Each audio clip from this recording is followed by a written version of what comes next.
최근에 그 공익 광고 라디오에서도 제가 이제 가끔씩 듣고 있는데, 애를 하도 안 낳다 보니까 이제 애 많이 낳으라고 이런 그 광고를 하는데, 내가 너 때문에 못 살아. 그러니까 이제 애기 여러분 키우다 보면은 밤새도록 울어제끼고 그렇게 힘들잖아요.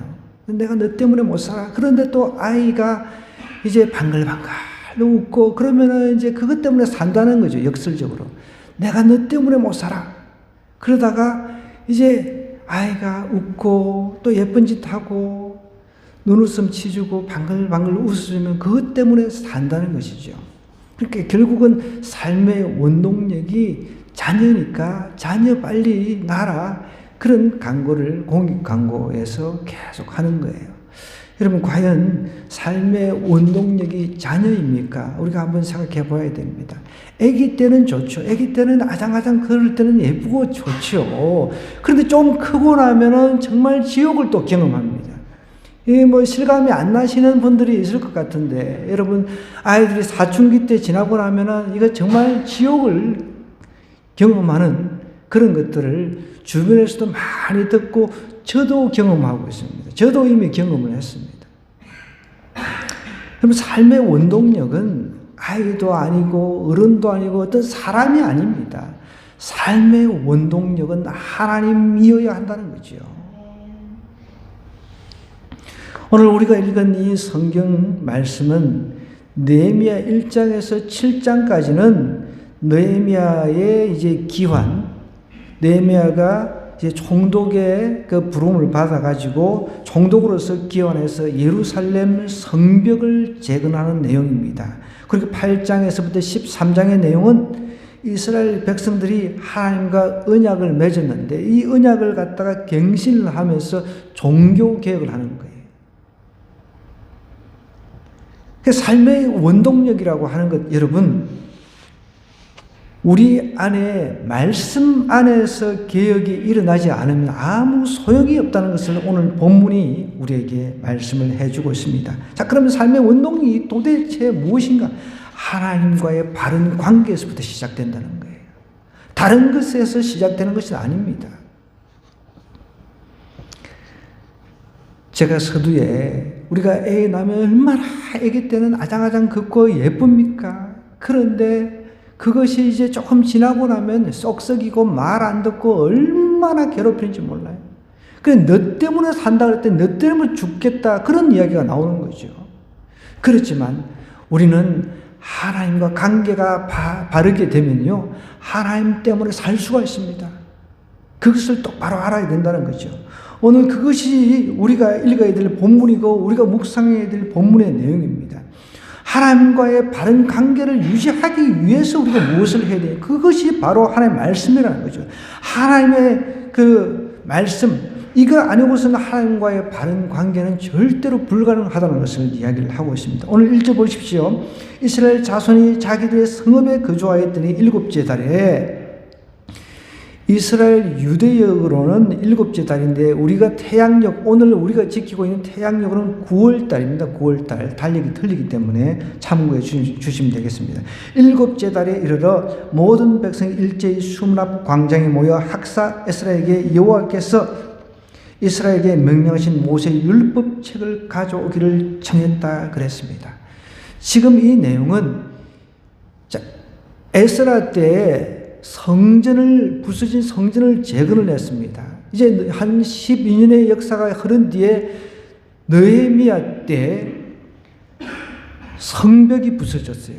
느헤미야가 총독의 임명을 받아가지고 왕의 총애를 받았던 사람이니까 이제 예루살렘 본국으로 돌아와가지고 그 무너진 성벽을 다시 이제 재건을 하는 겁니다. 재건을 다 했습니다. 성벽을 재건을 다 했어요. 그러니까 그래도 좀 안전한 그런 모양새가 갖추어진 거죠. 여러분, 우리가 성벽을 이렇게 완전히 재건을 다 했다가 해가지고 그 안전이 거기에서 다 보장이 됩니까? 그렇지 않습니다. 하나님께서 지켜주지 아니하시면 안 된다는 거예요. 우리의 삶도 마찬가지입니다. 우리의 삶도 하나님께서 지켜주셔야 모든 것이 가능하다는 거죠. 물질, 건강, 이게 세어버리면 안 되잖아요. 하나님께서 지켜주셔야만 된다는 거예요. 자녀들도 마찬가지입니다. 하나님께서 지켜주셔야만 된다는 것이죠. 어저께도 뉴스를 보는데 너무 안타까운 뉴스였습니다. 고등학생이 1학년인지 잘 모르겠는데 정확하게는 야간 자율학습 하다가 집에 돌아가는데 음주운전에 취해 죽은 거예요.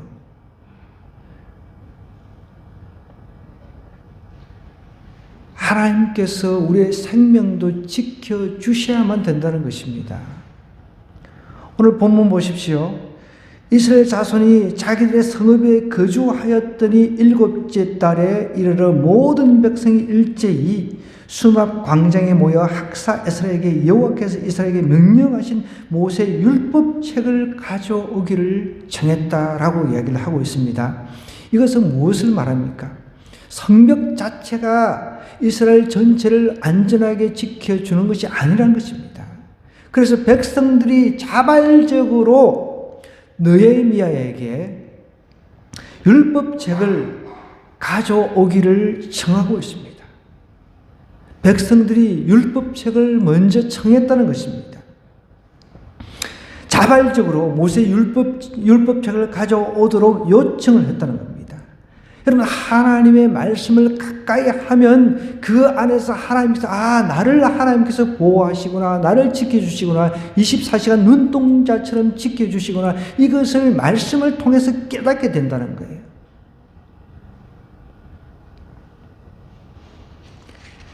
하나님과의 바른 관계는요, 여러분, 하나님께서 선포하신 이 말씀 아니고서는 절대로 바른 관계로 돌아갈 수가 없다는 사실을 기억해야 돼요. 10편 42편 1절에서 2절에서 2절로의 말씀 보면 하나님의 사슴의 시냇물을 찾기에 갈급함 같이 내 영혼이 주를 찾기에 갈급하나이다 그랬습니다. 내 영혼이 하나님 곧 생존하신 하나님을 갈망하나니 내가 어느 때에 나아가서 하나님 앞에 배울꼬 라고 이야기하고 있습니다. 하나님은 우리와 바른 관계를 유지하기를 원하세요. 그런데 우리는 그냥 멋대로 살기를 원하잖아요. 여러분, 하나님하고 바른 관계를 유지하기를 원하는 사람들이 하나님의 말씀을 가까이 하지 않는다. 이것은 있을 수가 없는 것입니다. 우리가 지금 눈에 보이지 않는 하나님을 어떻게 만납니까? 눈에 보이지 않는 하나님을 우리가 어떻게 만나서 교제하고 이제 하나님하고 주고받고 이렇게 살아가냐는 거예요. 제가 지난번에도 우리가 대화가 안 된다 이야기를 했잖아요. 하나님은 이렇게 말씀하시는데 나는 다르게 알아들어요. 하나님도 저렇게 말씀하시는데 난 또 다르게 알아들어요. 이런 관계 가지고 우리가 어떻게 이 험한 세상을 살아갈 수 있냐는 거죠. 성벽을 이제 나름대로 보수를 다 해놓고 보니까 이거 가지고는 안 된다는 거예요. 이것이 이스라엘 전체를 우리의 가정을 지켜주는 것이 아니라는 것이 확연하게 드러난 것입니다. 그래서 모세의 율법책을 다시금 가져오게끔 백성들이 자발적으로 원했다는 거예요. 여러분, 우리 자녀들이든 성인들이든 하나님의 말씀을 자발적으로 읽는 사람에게는 소망이 있습니다. 자발적으로 읽는 사람에게는 소망이 있다는 거예요. 하나님의 음성을 들을 준비가 되어 있다는 것이죠. 2절로 내려가 볼까요? 7째 달 초하루에 제사장 에스라가 율법책을 가지고 이제 회중 앞 곧 남자와 여자가 알아들을 만한 모든 사람 앞에 이르러 수문 앞 광장에서 새벽부터 정오까지, 여러분, 새벽부터 정오까지 하나님의 말씀을 들으려고 백성들이 모였다는 것이죠. 이런 열정이 필요합니다. 새벽부터 정오까지 남자나 여자나 알아들을 만한 모든 사람 앞에서 읽음에 뭇 백성이 그 율법책에 귀를 기울였다는 거예요. 하나님의 음성, 하나님의 말씀에 귀를 기울였다는 것입니다. 또 볼까요? 이제 그때 사절로 내려가서 학사 에스라가 특별히 지은 나무 강단에 서고 그의 그 곁 오른쪽에 선자는 마띠야와 스마와 아나냐와 우리야와 힐기야와 마세예요. 그의 왼쪽에 선자는 버다야와 미사엘과 말기야와 하숨과 하스바다나와 스가랴와 머술람이라. 에스라가 모든 백성 위에 서서 그들 목전에 책을 펴니 책을 펼 때 모든 백성들이 일어서니라 그랬습니다. 그래서 우리가 예배 예식에 있어서 항상 하나님의 말씀을 들을 때 일어서게 하는 이유가 여기에 있습니다. 하나님의 말씀을 듣는데 경외함을 가지고 일어서서 이렇게 듣는 것이죠. 그래서 에스라가 이제 위대하신 하나님 여호와를 송축을 합니다.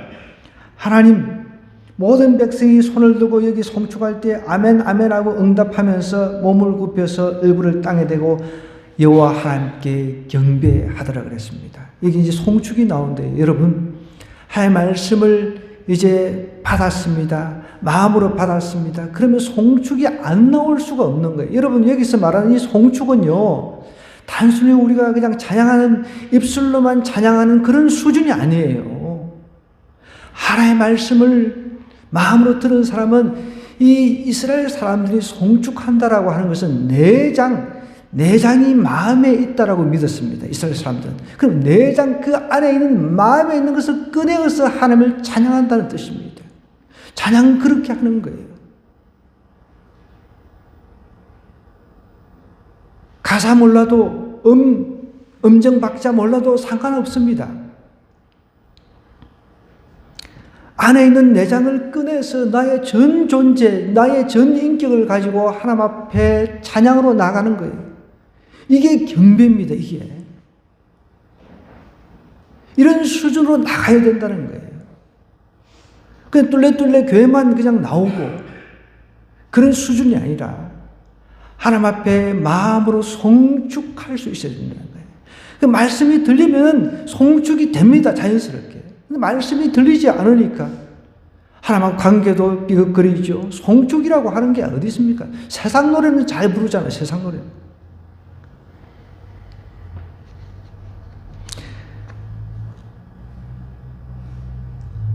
여호와를 송축하며 모든 백성에게 손을 듭니다. 아멘, 아멘, 아멘이라는 뜻 여러분 다 아시잖아요. 그대로 될지어다 동의를 하는 겁니다. 내가 그 말씀을 선포를 했으면은 그 말씀대로 나에게 임할 것을 내가 믿는다는 것입니다. 하나님의 말씀을 내가 믿음으로 받아들이니까 내 삶에 변화가 일어나고 역사가 일어나는 거예요. 전혀 하나님의 말씀이 나한테 들리지 않으니까 송축이 안 됩니다. 송축이 안 되니까 내 삶에 힘이 없는 거죠. 삶의 원동력이 하나님의 말씀인데 이것으로부터 시작이 돼야 되는데 전혀 삶이 그렇게 힘 있는 원동력으로 나갈 수가 없는 거죠.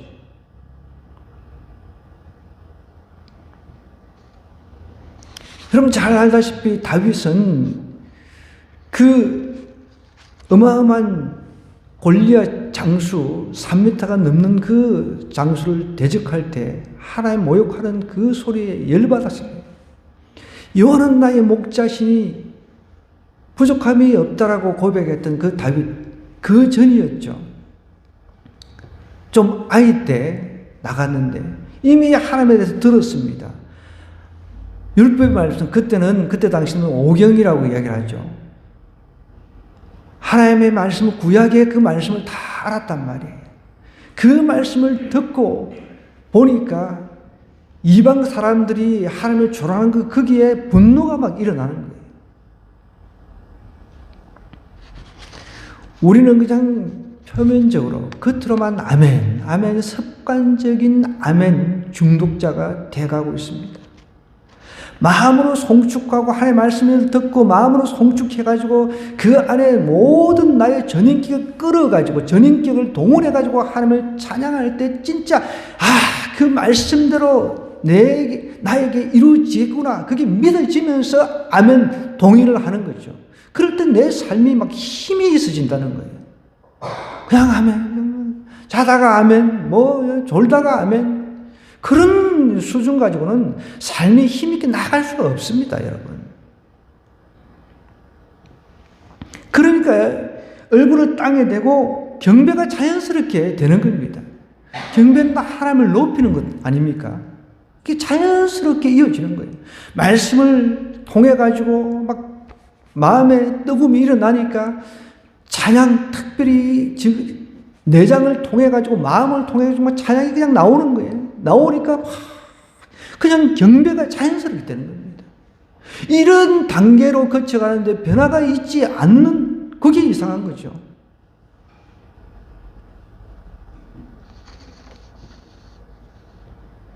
(7절로) 볼까요? 예수아와 바니와 세레바와 야민과 악굽과 사부대와 호디야와 마아세야와 그리다와 아사랴와 요사밧과 하난과 블라야와 레위 사람들은 백성이 제자리에 서 있는 동안 그들에게 율법을 깨닫게 했다는 겁니다. 하나님의 율법책을 낭독하고 그 뜻을 해석하여 백성이 그 낭독하는 것을 다 깨닫게 하니까, 깨닫는다는 것은 여러분 이해를 했다는 겁니다. 이해가 되니까, 성경을 읽어도 뭔 소리인지 이해를 못하니까 깨닫지도 못하고 감동도 없고 아무 움직임이 없는 거죠. 깨달으려고 노력조차도 안 하는 사람들이 있다는 것이죠. 백성이 율법의 말씀을 듣고 다 울었다 그랬습니다. 감동이 있는 거예요. 하나님의 말씀으로 돌아가니까 그 말씀에서 감동이 있는 거예요.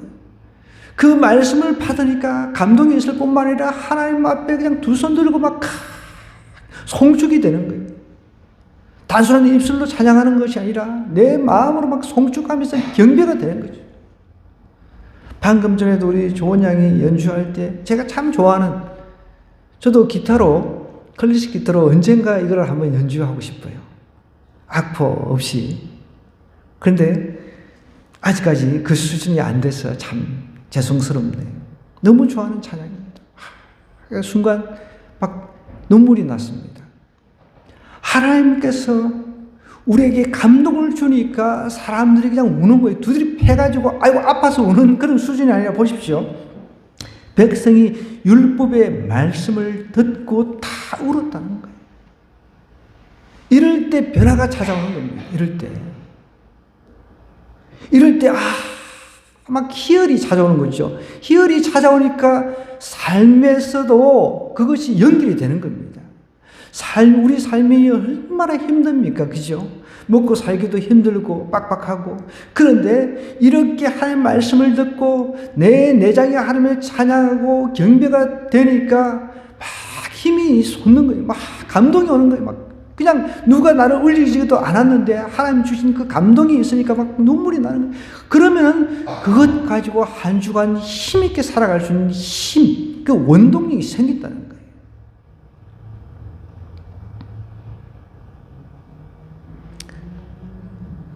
율법의 말씀을 듣고 다 우는지라 총독 느헤미야와 제사장 겸 학사 에스라와 백성을 가르치는 레위 사람들이 모든 백성에게 이제 이르기를, 오늘은 너희 하나님 여호와의 성일이니까 슬퍼하지 말며 울지 말라. 너무 이제 여러분 이제 감동을 받았습니다. 감동만 받고 울고만 있어서는 안 된다는 것이죠. 하나님은 우리에게 슬픔만 주시는 분이 아니라, 이 슬픔이라고 하는 것은 죄에 대한 슬픔입니다. 하나님의 말씀에 비추어 보니까 내가 너무너무 죄인이었구나. 내가 너무너무 엄청난 죄를 지었구나. 우리 조상들이 하나님을 멀리 해가지고 죄를 지어가지고 우리가 망했다. 이것이 깨달아지더라는 거죠. 깨달아지니까 막 어찌할 바를 몰라서 울고 있는데, 이제 느헤미야와 학사 에스라가 오늘 성일이니 슬퍼하지 말라, 울지 말라, 그렇게 이야기합니다. 10절에 보십시오. 느헤미야가 또 그들에게 이르기를, 너희는 가서 살찐 것을 먹고 단 것을 마시되 준비하지 못한 자에게는 나눠주라 하면서, 이날은 우리 주의 성일이니, 성일이라고 하는 것은 여기서 말하는 성일은 나팔절을 말합니다. 새로운 날을 선포하는 날입니다. 새로운 날. 성스러운 날이라는 것이죠. 성스러운 날이 매일매일 우리에게는 성스러운 날입니다. 오늘 우리는 주님의 날, 이 일요일을 우리는 주일이라고 이야기를 합니다. 주님의 날이라는 뜻입니다. 그런데 이 일요일만 우리가 주님의 날인가요? 아니죠. 모든 날이 주님의 날인 거죠. 하루를 이제 시작하는 거예요.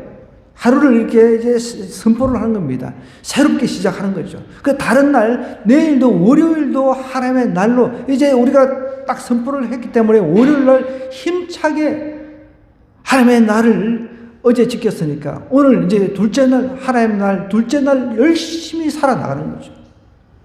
그런 의미가 있다는 것이죠.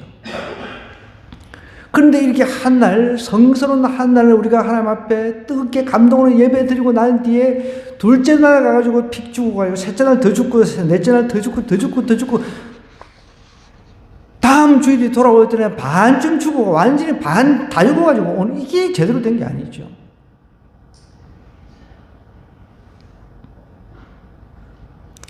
말씀을 들을 때 통회하고 자복하는 역사가 일어납니다. 통회하고 자복만 해가지고는 또 되지 않는다는 거죠. 기쁨으로 선포하고 나가는 거예요. 우리는 예수님께서 십자가 지신 그 사건을 성찬식을 통해서 우리가 기념은 해야 됩니다.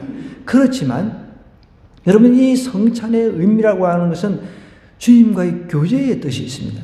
영어로는 커뮤니언이라고 이야기를 하는데 주님과의 깊은 교제가 있다는 거예요. 주님이 나의 죄를 위해서 십자가를 지신 그 사건을 내가 떠올리면서 내 자신을 한번 돌이켜보고, 이제 내가 왜 살아야 되는가? 주님 나라와 그 의를 위해서 살아야 된다는 그 분명한 소명의식을 가지고 내가 한 주에 나가가지고 힘찬 삶을 살아내는 것이죠. 장례식이 아니라, 그래서 이 주님의 날은 주님께서 부활하신 날 아닙니까? 예수님께서 부활하신 날이기에 부활의 날은 기쁘기 때문에 우리가 주님 부활하셨다, 주님 부활하셨다는 그 모습을 우리가 상상하면서 그 부활하신 그분이 이 주일날 올 것을 우리가 믿으면서 뜨겁게 예배하는 것이죠.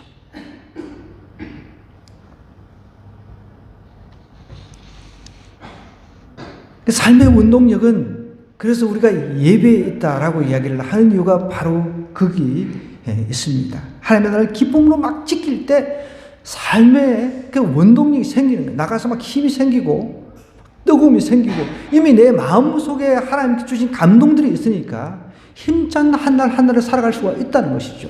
사람을 바라보면 나에게 시험거리밖에 찾아오질 않습니다. 그런데 하나님을 바라보면 그 시험거리가 긍휼로 여겨지는 거죠. 시험거리가 정말 하나님께서 나에게 주신 그 어떻게 보면은 변화시킬 상황으로 만들어질 수 있도록 하나님께서 바꿔주신다는 거죠. 자신들의 죄만 바라보면 맨날 우리가 주여 이 죽일 죄를 죽게 주시옵소서 뭐 이런 그 기도를 하시는 장로님들을 제가 보았거든요. 아니 맨날 기도하는데 맨날 주여 이 죄인이 어쩌고 저쩌고 맨날 죽을 소리만 하는 것 좀 아닌 것 같아요. 여러분, 죄에 대해서 통회하고 자복하는 것은 반드시 필요합니다. 그러나 여기서 멈춰버리면 안 된다는 거죠. 주님의 성일 성스러운 날 나팔절은 나팔을 부는 거예요. 이제 새 날이 선포됐다며 빰빰빰빰 하면서 막 부는단 말이에요. 이 시작을 이제 힘차게 시작했으니까 다른 날도 힘차게 그렇게 나가라는 뜻입니다. 하나님 앞에 우리가 말씀을 듣고 온전하게 내 모든 내장을 동원해서 내 전인격을 동원해서 하나님을 찬양을 했습니다. 온전한 경배로 나아갔습니다. 그러다 보니까 이제 내 죄가 다 눈에 다 보이는 거예요. 마음의 눈으로 보니까. 이제 통에 자복하고 그랬으면 이제 힘차게 하나님께서 나의 죄를 다 사해 주셨구나. 그 무거운 죄를 예수님께서 다 짊어지셨구나. 이제 다시 오실 그 주님을 바라보면서 힘찬 한 날 한 날 살아가는 것이죠. 성경에 이걸 잘한 사람이 있었어요. 성경에 보면 다윗입니다. 다윗. 바세바를 범하고 난 뒤에 바세바가 임신을 했잖아요. 근데 애를 낳았어요. 근데 애를 낳았는데 하나님께서 그 애를 주셨어요. 그래서 다윗이 어떻게 했습니까? 금식을 했습니다. 그야말로 죽기 살기로 하나님 앞에 나아갔습니다. 하나님, 저 아이 살려주세요. 저 아이 살려주세요. 주변의 신하들이 말려도 아랑곳하지 않고 죽기 살기로 나갔어요. 그 죽기 살기로 나감에 있어서 그에게 철저한 회개가 있었습니다. 그런데 애가 죽어버렸어요. 그랬더니 어떻게 했습니까? 다윗은 신하들한테 밥 차리라 그러면서 먹고 마셨다 그랬습니다. 하나님께서 안 들어주시는 거예요. 회개했음에도 불구하고 그 자기의 자녀가 살아 돌아오지 않는 것, 하나님의 뜻을 온전히 인정했다는 것입니다. 그러면서 이제 다 깨끗하게 묻어두고 새로운 한 날을 시작했다는 거죠. 그랬더니 어떻게 됐습니까? 하나님께서 다윗의 씨를 솔로몬을 주셨단 말이에요. 하나님께서 그 솔로몬을 사랑하셨다고 성경이 기록하고 있습니다. 사랑 안 해야 원칙인데 하나님께서 오히려 바세바를 통해서 솔로몬을 주셔가지고 하나님께서 그 솔로몬을 사랑했다 그랬습니다.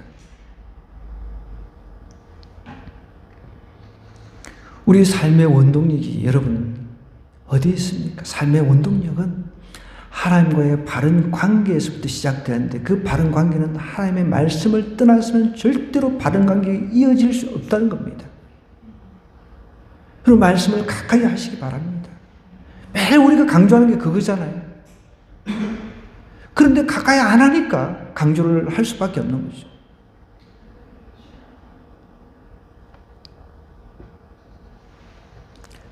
하나님의 말씀을 듣고 회개한 유명한 신학자 여러분 어거스틴이라고 하는 사람 아시잖아요. 만디교회에 심취해가지고 어떻게 보면 아주 이단 사설이나 마찬가지입니다. 만이교라고 하는 것은 잡다한 그런 그 종교들을 혼합한 그런 종교입니다. 그게 심취했던 사람이었는데 어느 날 아이들이 이제 막 장난치면서 놀면서 뭐 들어 읽어라 집어 읽어라 그 말에 성경책을 집어 들고 읽었는데 그 말씀이 로마서 말씀인데 낮에와 같이 단정히 행하고 방탕과 술 취하지 말며 음란과 호색하지 말며 쟁투와 시기하지 말고 오직 주 예수 그리스도 옷 입고 정욕을 위하여 육신의 일을 도모하지 말라. 이 말씀이 다 어거스틴 가슴에 심겨진 겁니다. 그래서 변화받아가지고 중세시대 가장 위대한 신학자가 되었습니다. 여러분 하나님의 말씀은 히브리서 4장 12절에 분명히 이렇게 선포를 하고 있습니다. 하나님의 말씀은 살아있다는 거죠. 운동력이 있어가지고 좌우의 그 날선 어떤 검보다도 예리하여 홍과 육과 관절과 골수를 찔러 쪼개기까지 한다는 거예요. 또 하나님의 그 말씀은 우리의 마음의 생각과 뜻을 감찰한다 그랬습니다. 하나님의 말씀을 읽을 때 내가 무엇이 잘못되었구나 이런 것들을 깨닫게 되고 또 하나님의 말씀을 읽을 때 막 나에게 힘이 막 생기는 거예요. 내가 우울해 있을 수 있습니다. 내 삶에 지쳐 있을 수가 있습니다. 하나님의 말씀이 있는데 막 이 말씀이 막 내 마음을 갖다가 막 업시키니까 막 힘이 생기는 거예요. 사회에 나가서 내가 뭔가 해낼 것 같은 그런 마음이 막 생기는 겁니다. 하나님의 말씀을 읽다 보면 그런 게 있다니까요. 경험을 안 해보니까 뭘 알겠어요, 여러분. 정리를 하겠습니다. 우리 삶의 원동력, 자녀에게 찾지 마십시오. 또 자녀들은 부모에게 찾지 마십시오. 하나님과의 관계가 바르면 됩니다. 그 관계를 어떻게 바르게 하냐는 거예요. 하나님의 말씀밖에 없다는 거죠. 말씀을 통해서 하나님과의 발라지면요. 여러분, 교회에 나오지 말라고 해도 나올까요? 나옵니다. 네 마음대로 살아봐라고 해도 그렇게 안 삽니다. 살 수가 없어요. 아이고, 타락한 삶을 살아라 해도 그렇게 살지 않습니다. 어떻게 그렇게 살겠습니까? 하나님께서 주신 감동이 있는데, 하나님 주신 힘이 있는데, 그걸 알고 나니까 정말 다른 데는 눈도 쳐다보기가 싫거든요. 뿐만 아니라 한 가지 더 오늘 이 말씀 속에서 우리에게 말씀하고 있는 것은요, 성스러운 날, 이 날은 죽을 날이 아니라는 거예요. 우리 주님께서 부활하신 날입니다. 이 날을 우리가 기쁨으로 지키고 이제 첫날을 선포를 하는 거예요. 첫날 이제 시작하는 날입니다. 이 선포하는 이 날, 그 다음 둘째 날은 더 이제 강도가 세워지는 그런 역사가 일어나야 된다는 거예요.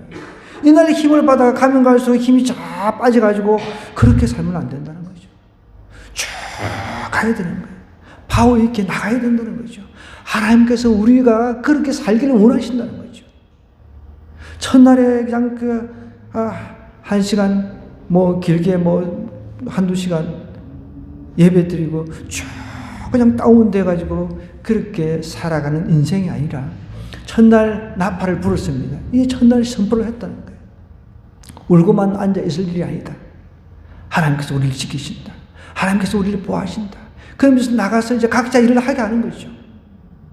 맨날 울고만 있다고 해가지고 적군이 안 치러 오는 것도 아니잖아요. 나가서 선포를 하는 거예요. 각자의 그 삶 속에서 나가서 정말 열심을 내서 사는 거죠. 하나님께서 우리와 함께 하신다는 그 믿음을 통해 가지고 그렇게 이제 내가 적용을 해 나가는 것이죠. 디모데후서 3장 16절 말씀 한 절 듣고 마치겠습니다. 모든 성경은 하나님의 감동으로 된 것이라고 했습니다. 교훈과 책망과 바르게 함과 의로 교육하기에 유익하다고 그랬습니다. 나를 교훈시켜 줄 사람이 세상에 하나님 말고 제대로 나를 교훈시켜 줄 사람, 이 세상에 누가 있습니까? 하나님 말씀밖에 없다는 것이죠. 그래서 성경을 읽으면 하나님의 사람으로 온전케 된다는 거예요. 온전케 된다라고 하는 것은 여러분 성숙해 된다는 거예요. 성숙해 된다는 겁니다. 완벽하게 된다는 것이 아니라 우리는 완벽할 수가 없습니다. 그러나 그래도 이렇게 성숙해진다는 거죠. 성숙해 되며 모든 선한 일을 행하기에 온전케 하려 함이라라고 디모데 후서 3장 16절에서 17절에 선포를 하고 있습니다. 여러분, 우리 삶의 원동력을 어디서 찾으려고 합니까? 물질에서 찾겠습니까? 자녀에게서 찾겠습니까? 아니면 부모에게서 찾겠습니까? 내 건강에서 찾겠습니까? 아무것도 어떻게 보면 소용이 없다는 사실을 기억해야 됩니다. 하나님과의 관계, 이 하나님과의 관계는 오직 하나님께서 자신을 드러내신, 계시하신 이 말씀입니다. 말씀을 제대로 내가 깊이 있게 귀 기울이고 그 말씀을 마음으로 받으면, 들으면요, 찬양이 절로 나옵니다. 찬양 들을 때 막 눈물이 납니다. 찬양이 그냥 정말 입술만 찬양이 아니라 마음으로 내 속에 있는 모든 것을 꺼내서 찬양을 할 수가 있습니다. 그러면 즐거워요. 즐거움이 있으니까 경배가 자연스럽게 되죠. 그러면 그런 상태에서 세상에 한번 나가보라는 거예요. 세상에 어떤 고난도 어려움도 이겨낼 수가 있다는 것입니다. 이것이 하나님 주신 힘, 원동력이라는 사실입니다. 꼭 기억하시기 바랍니다.